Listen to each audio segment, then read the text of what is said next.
क्या आप जानते हैं आपके घरों में इस्तेमाल होने वाली अशिया कितने यूनिट बिजली खर्च करती है? लेकिन ये जानने से पहले हमें ये जानना होगा कि एक यूनिट कितने का होता है, कितने वाट का होता है। तो यहाँ पर मैंने लिखा है जी, एक यूनिट जो है बिजली का वो आपके पास 1 किलोवाट हार्स का होता है, मतलब कि 1000 वाट। जब 1000 वाट को अगर आप 60 मिनट तक यूज़ करें, इस्तेमाल करें, तो 1 यूनिट बिजली का आपका खर्च होता है। ठीक है, अक्सर लोग कहते हैं जी हम तो कुछ इस्तेमाल ही नहीं करते लेकिन हमारा बिल इतना ज़्यादा आ जाता है। तो उस हिसाब से उनके लिए ये वीडियो है, अपने बिल को किस तरह मैनेज कर सकते हैं कि उनका बिजली का बिल जो है वो नॉर्मल है या किस रेंज में है।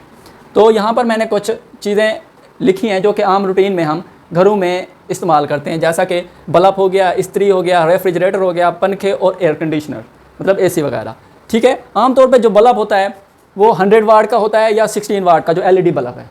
तो इस पहले मैंने 100 वाट का ही डिस्कस किया है। तो फ़र्ज़ करें एक 100 वाट का जो बल्ब है, अगर हम उसको किलोवाट हार्स में अगर तब्दील करते हैं तो 0.100 मतलब 0.100 अगर हम एक दिन में एक बल्ब एक दिन में अगर हम 7 घंटों के लिए इस्तेमाल करते हैं तो वो हमारे एक दिन के जो बनते हैं 0.7 यूनिट 0.7 यूनिट बनते हैं। अगर हम उसको महीने में लेके जाएं, मतलब 30 से हम ज़रा दे देंगे तो हमारे पास बनते हैं सिर्फ एक बल्ब के 100 वाट बल्ब के, अगर 7 घंटे यूज़ करते हैं। यहाँ पर आप तब्दीली कर सकते हैं अपने हिसाब से। 7 घंटे आप इस्तेमाल करें, 7 से ज़रा देंगे, 2 घंटे इस्तेमाल करते हैं, 2 से ज़रा देंगे, जितने भी आप इस्तेमाल करते हैं उससे आप ज़रा देंगे, तो वो हमारे पास बनते हैं इस हिसाब से 7 घंटे हिसाब से 21 यूनिट। दूसरा जो हमारे पास इस्त्री है, आयरन, अगर घरों में आप इस्तेमाल करते हैं कपड़े प्रेस करने के लिए, ठीक है, वो अमूमन 1000 वाट की होती है। अगर हम उसको किलो वाट में अगर लेके जाते हैं तो 1.00 मल्टीप्लाई, अगर हम 1 घंटा इस्तेमाल करते हैं रोज़ाना के बुनियाद पर, आप अगर रोज़ाना बुनियाद इस्तेमाल नहीं करते तो आप उस हिसाब से ज़रा दे सकते हैं। ठीक है, यहाँ पर अगर 1 घंटा इस्तेमाल करते हैं रोज़ाना की बुनियाद पर एक दिन, तो 30 दिन के आपके 30 यूनिट इस्त्री के बन जाएंगे। ठीक है, आगे है जी रेफ्रिजरेटर, मतलब फ्रिज वगैरह, पानी ठंडा करने के लिए और पानी जमाने के लिए, वो अमूमन 250 वाट का होता है जी, जो आपका रेफ्रिजरेटर होता है 250 वाट का। अगर लगातार आप चलाएं तो अमूमन जो रेफ्रिजरेटर होता है वो 16 घंटे काम करता है और बाकी जो 8 घंटे हैं वो ऑटोमेटिक उसका कंप्रेसर बंद हो जाता है।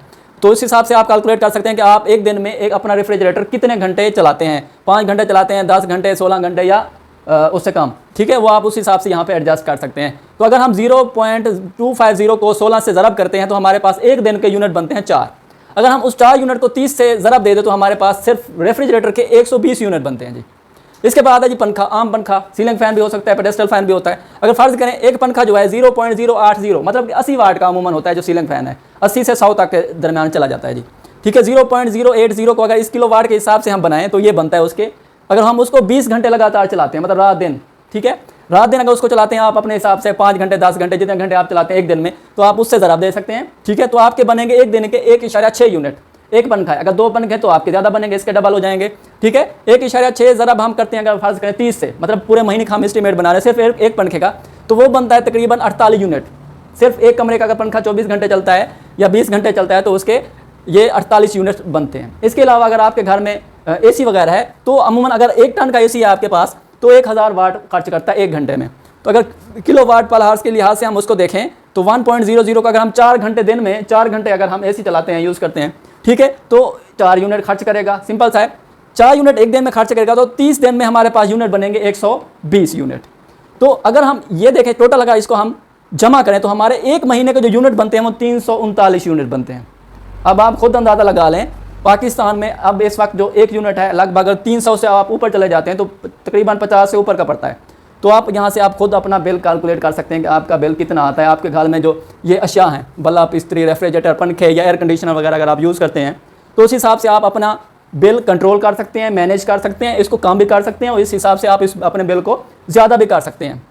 ठीक है, नेक्स्ट वीडियो में मैं इस बात पर डिस्कस करूँगा कि आप बल्ब की जगह पे कौन सी ऐसी चीज़ इस्तेमाल करें जिससे आपकी जो मंथली यूनिट है ये कम हो सकें। रेफ्रिजरेटर को आप कितने घंटे यूज़ करें, तो और पंखा आप कौन सा इस्तेमाल करें जिससे आपके जो 48 यूनिट एक पंखे का बिल आ रहा है या यूनिट आप खर्च कर रहे हैं उसको हम किस तरह कम कर सकते हैं, या एयर कंडीशनर का यूज़ करें इसकी जगह मुतबादला हम क्या चीज़ इस्तेमाल कर सकते हैं जिससे हमारा जो यूनिट है मंथली यूनिट है 300 से जो अबव हो रहे हैं हम उसको मिनिमाइज़ करना आपको सिखाएंगे, वो भी आसान लफ्ज़ों में। ठीक है, अगर आपको वीडियो हमारी अच्छी लगी तो प्लीज़ वीडियो को लाइक कीजिएगा और शेयर ज़रूर कीजिएगा और कमेंट सेक्शन में बताइएगा ज़रूर कि आपको हमारी वीडियो कैसी लगी। अल्लाह ने के बाद।